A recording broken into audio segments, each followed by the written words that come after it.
King of the Hill, the good-hearted show that tackled all sides of American culture. A show with a true everyman hero, one of the funniest and most relatable cartoons out there, and the show that helped originally blow up this very channel. And yes, I'll say it again, for the 1000th time, it's my favorite animated show ever made. We've talked about the dark theories, the best episodes, and the lessons that we learned from Hank Hill. But today, we're gonna try something a bit different. Today, we're gonna dig into the true character of all of our favorite Arlen residents. Because, like it or not, as much as we love them, they're flawed. And that is exactly what makes them relatable. They exist on a spectrum of morality, from good and pure, all the way to mean, narcissistic, and downright immoral. That's a clean burning hell, I tell you what. So we're gonna explore where all of these characters fall. We're gonna take all of the show's main characters and break them down to see where they fall on the spectrum of morality. Which residents of Arlen are good, which are bad, and who just falls in the middle. I'm Kyle with Wicked Binge, and this is Good to Evil, King of the Hill. And just to clarify, the two ends of the spectrum don't necessarily mean the purest form of good and evil, although maybe depending on your perspective. We're just ranking these characters in relation to the show. With that said, let's get started. You don't deserve no Hitler's canoe. Now, let's start off with the character who we believe represents the most good, Bobby Hill. Would you look at all the white people standing around? Ain't got no butts. Y'all the no butt havingest people, huh? Now, I know there are going to be people out there upset that we didn't pick Hank Hill as the most righteous character. But hear us out, we'll talk about Hank in a moment. And although we believe he is a good man, without a doubt, who's constantly trying to better himself and do the right thing, we have a couple small critiques that we'll get to. But Bobby? Bobby is a sweet little angel who in many ways represents innocence. And not only that, he's been raised very well by his father, who has instilled those good old-fashioned Hank Hill values onto him. But what's most interesting is that it seems as though Bobby actually teaches Hank and Peggy as much as Hank teaches him. He has embraced much of what makes Hank a good person, as well as develops his own good morals that he teaches to others. So what do you say? Who here is ready to work?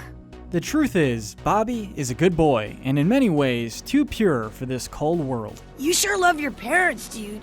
You're gay. Okay, next up, don't worry, it's Hank Hill. Hank is a near-perfect representation of integrity, hard work, and good values. Everyone who hasn't had premarital sex gets ice cream. And he's somebody who commits to whatever good values that he deems important, no matter the cost. Head to feet, you won't cause a leak. Feet to head, everyone's dead. Occasionally, he even takes this to an excessive, almost OCD level. And at times, he becomes a bit too judgmental along the way towards the things that he doesn't understand. But what makes Hank a great person is that he usually learns from his mistakes and grows. He acknowledges his mistakes and strives to be a better person. Truthfully, this means a lot. His integrity makes him a better man than most. What do you say, guys? We need more of this weed and more of this dude. But I have one gripe with Hank on the morality issue. And this is also a strike against Bill and Boomhauer as well. Hank chooses to look the other direction while one of his best friends is cheated on by his wife. She didn't leave you for that. She married that 2 years before she met you. In many ways, this plays into Hank's uncomfortable around anything risque characteristic. Nobody rejects Timmy Grund! Well, I just did. But still, this is a betrayal no matter how you look at it. And the argument that not knowing the truth is better for Dale is a weak one, especially considering Hank is not the type to take the easy road. That aside, Hank is a good man, really a great one. But this is definitely a character flaw, and I think many would agree, a pretty notable betrayal, even given how much of a pain in the neck Dale is.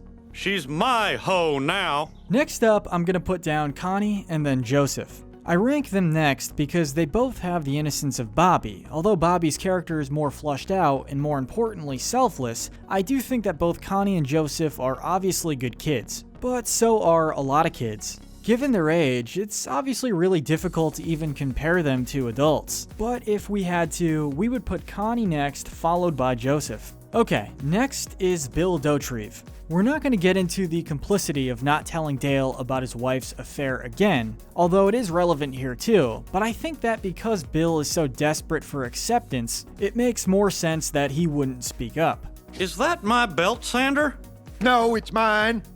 Wally bought it and gave it to me as a present. He's had a tough life, and he's just trying to get by despite being weird and a bit of a creep. But it's also worth noting that whenever he gets a bit of success, for instance when he started working out, he oftentimes turns on the people that are loyal to him. Oh yeah! Oh yeah! Oh yeah! Oh yeah!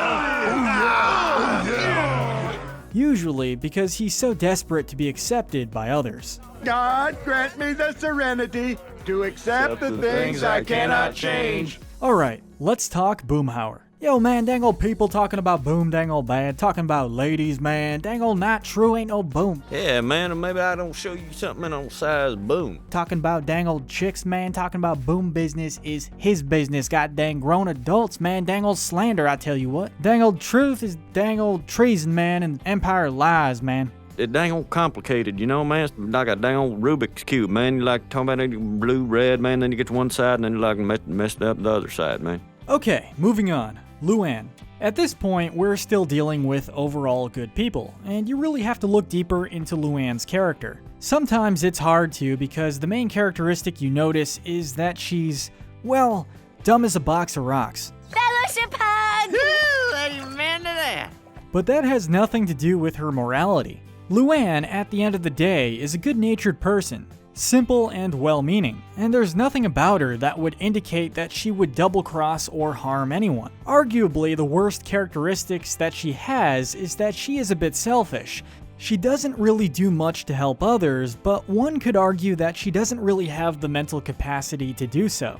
Dear Lord, I don't want to go back to college, so please help me be sexy. But at the end of the day, she does her best. Now let's talk about Lucky. I really wanted to rank him a bit higher. After all, he's a good-natured person. He means well, and I don't think that he would ever hurt a fly. But he has a huge character flaw. Lucky's whole outlook on life involves leeching off others. From bogus lawsuits, to trying to concoct new bogus lawsuits, to doing everything that he can to avoid working or holding a job. I'm in constant pain, but by God, I got me a $53,000 settlement. This behavior is way too negative to rank him higher up.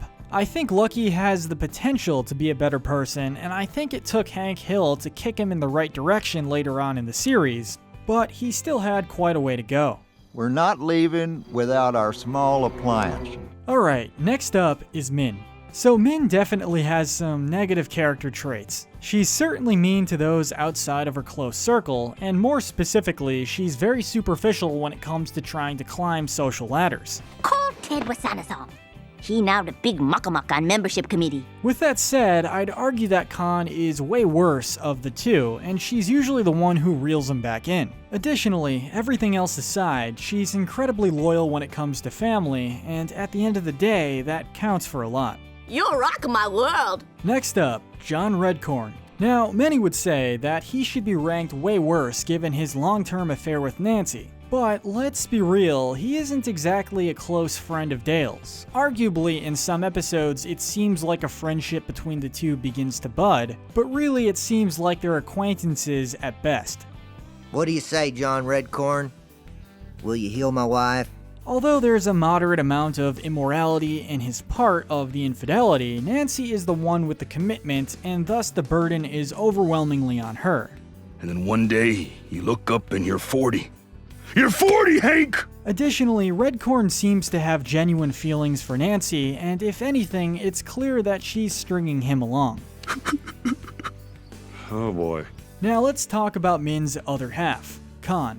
Really, all of Kahn's negative personality traits are that of Min's, but way more aggressive. He is relentlessly shallow when it comes to his social class and climbing those social ladders. You ever make love to a future millionaire on pile of quarters? And he's also one of the meanest characters on the show, oftentimes picking on the weakest people around him. Haven't they replaced you with a coin-operated machine yet? This includes Bobby, who's literally a child, and someone as pitiful as Bill. That said, Kahn has revealed a decent person underneath his outer shell, which he hides due to his own insecurities and, of course, his manic bipolar disorder. It was all a moonlit night. The stars were shining bright. Now, this might be a bit controversial, but next up is Dale Gribble. Dale has a lot of really negative character traits, some of which teeter on insanity. Let's start with some of the lesser things. First off, he's incredibly mean and at times downright cruel to others, specifically Bill. This is one thing coming from Kahn, but it's worse from Dale given the fact that he is a close friend of Bill's. He's giving the signal. Stick out your chest so I can get a clean shot at your heart. But it goes past that. Dale has turned on those close to him in the past on numerous occasions, including Hank. For instance, lying about the saw accident and saying it was intentional in order to get a restraining order. He's also destroyed Hank's property and gets him into trouble despite Hank always cleaning up after him. So you want to know where your mower is? Yes. It ran out of gas down past the gas station. He offers no gratitude for anything. Dale's anger is also a bit concerning at times, although it never manifests in any sort of violent way, likely because he's so inept. But all that aside, the truth is, Dale is a pretty awful friend. Next is Peggy Hill, and I can already hear the commenters upset that she's not ranked as the most evil. Peggy, you are an inspiration to inbred morons everywhere. Peggy is probably one of the most hated characters on the show, but in all of Mike Judge's brilliant showrunning, it's not because of poor writing. In fact, it seems intentional. Listen to me roll my R's. I would actually argue that Peggy is actually a really well-written, sort of bad person. It goes without saying that Peggy is an absolute narcissist. If you ever marry a Spanish teacher, and you probably will, never doubt her enormous gifts. There are few to no occurrences on the show in which she puts someone else before herself. She takes every opportunity she can to steer any conversation towards herself and gloat about her lackluster achievements in Boggle and substitute teaching. You know, as one intellectual to another. Maybe because Hank is such a good man that puts others before himself that Peggy's personality seems so awful in juxtaposition. She just isn't a very good person. I would never, never, never take you as a lover. Especially when you factor in the plot of her taking advantage of Bill, someone who she's always loathed and looked down on, until she figured out that there was something that he could do for her. If insulting him is the only way to get Bill back to work selling, it is that nutjob's lucky day. Whenever she's on the screen, we get the sudden urge to quote the late great Cotton Hill and say, "Shut up, Hank's wife." Speaking of which, Cotton Hill. This one pains me because Cotton is one of my favorite characters, but it's not surprising. He isn't meant to be a good character. What you think of your mama's new tatas? Oh, he's a fun, loud, hell-raising, womanizing, fighting old man who does not care one bit what anyone else thinks of him. I like a woman with a big butt, but Tilly was taking advantage of the situation. We'll give the Colonel points for being a war hero, and even all the aforementioned stuff could be forgivable. But Cotton was a terrible, terrible father. Everyone hated that baby. Hated a baby? Right up until the moment that he died. This was supposed to happen to you. You're worthless. You're not even good enough to be married to my worthless, nothing of a loser son. Occasionally, we see a glimmer of good from the old man, specifically with how he cares about Bobby and good Hank. You see the way my boy looked at that nurse? Practically slapped her rump then and there. But aside from that, Cotton is the fun, rotten old bastard who we all love. Okay, we're down to the top two. Nancy Gribble. Now, a lot of this centers around her long-term affair, and you might be going, wait a minute, Cotton Hill undoubtedly was a cheater too. How many women have you slept with? 5? 6? 273. I guess so, but something you had to give Cotton credit for was the fact that he was the most upfront and brutally honest person imaginable. We doubt that any affair he had stayed under wraps for long, and since we know a lot of people will insist that Cotton is worse, we docked him a couple points because frankly, we imagine his time in the military desensitized him to make him who he was. And he's got to get some credit at the end of the day for being a war hero. The problem with Nancy is that she is a wildly selfish person whose affair has lasted for over 10 years. She claims to love her husband, but that just doesn't seem to be the case. But Saturday is one of my John Redcorn nights. Additionally, her personality is revealed to be very smug and vain. Are they watching me on TV? It must be exciting for them to see somebody they know get so famous. And going back to John Redcorn, it's revealed that he has feelings for her, but she just leads him on. But more importantly is the fact that he desperately wants a relationship with his son, but can't, presumably because she has sworn him to secrecy to protect her own marriage. Get your hands off me, you cannibal freak! All while making her own husband an embarrassment to the neighborhood. Not a good person.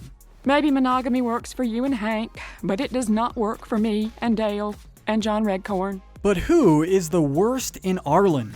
I'll tell you, it's Buck Strickland. Without a doubt. There isn't a moral bone in Buck's whole body. He is an absolute, total degenerate. Sticking to the topic of infidelity, Buck has been just as guilty of that as Nancy. But that's only scratching the surface. He has screwed over his own employees on a regular basis, specifically Hank, who he makes clean up all of his messes, or shifts the blame to Hank despite the fact that Hank idolizes him like a father, totally betraying his trust. Heck, at one point, Buck gambled Hank away in a poker game to his sworn enemy. Right here. I'm betting Hank. What? He began teaching Bobby, a child, all sorts of degenerate behavior in one episode. If I'm losing my shirt in there, I'm gonna fake a heart attack. Now that's your cue to come in, waving the pill, screaming, "My daddy's having a heart attack! My daddy's having a heart attack!" He's polluted horribly by dumping propane tanks into a local river and has sent oblivious Hank on dangerous errands like disposing of presumably illegal items. What are you waiting for, Hank? Go, go, go, go, go, go! And most importantly, when Buck's former mistress Debbie was killed, in order to take the heat off of his ex-wife, Buck planted a rifle cartridge in Hank's truck and tried to get a phony confession out of Hank. That's why I planted the shotgun shell in Hank's truck, to protect you. Essentially trying to frame him for murder. The person that looks up to him like a father.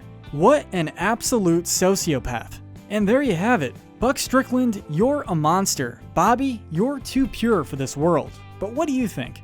Do you agree with our rankings? Who do you think is the most and least moral King of the Hill characters? Let us know in the comments section below. Don't forget to like this video, subscribe, and hit that notification bell. But most importantly, stay wicked.